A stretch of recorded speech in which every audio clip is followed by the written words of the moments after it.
साथीहरु मैले चाहिँ अहिले यहाँ के देखाएको यो रातो के हो भनेर तपाईहरुले सोच्नु भएको छ होला। अरु हेर्नुहुन्छ त्यसरी के चीज रहेछ भनेर है। जान्नेहरु चिन्नेहरु चाहिँ फट्टै जान्दछन् है। कहिले नदेखेको कोही भयो भने चाहिँ चिन्दैनन् पनि।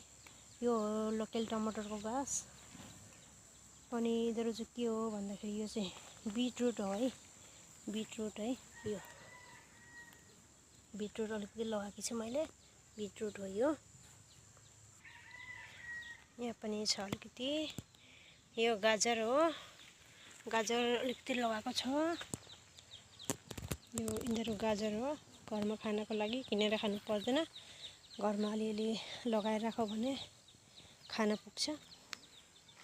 यता आउँदै पुरा लोकल टमाटरको गाछ छ है।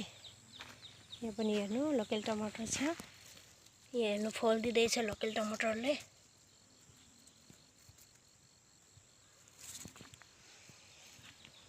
लोकल टमाटर सबैभन्दा राम्रो छ। अमिलो पनि छ, टेस्टी पनि हुन्छ खानलाई।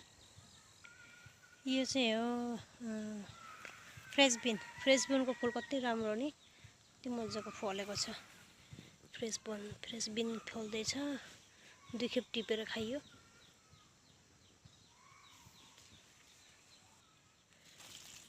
यहाँ पनि फल छ फ्रेश बिनको। बगान त सानो छ भए पनि पुग्छ खानलाई।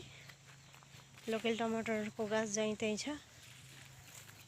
यहाँ पनि अलिकति गाजर उम्रेको छ। म यति भिडियो बनाउन जान्दिनँ, बोल्न पनि यति जान्दैन। किनभने मेरो स्वरहरू है, मेरो भाषाहरू अरुणाचलमा बसेर अरुणाचलमा यहाँ बेवाहरू बसी लटपट हुन्छ।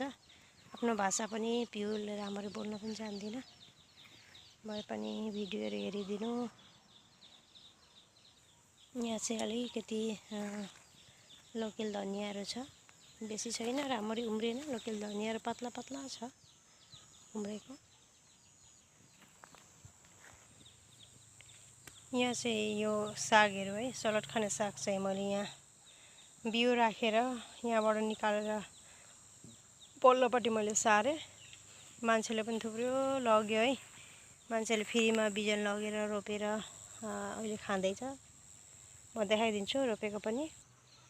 यो हो रोपेको यहाँ। एउटै चीज भिडियो बनाएर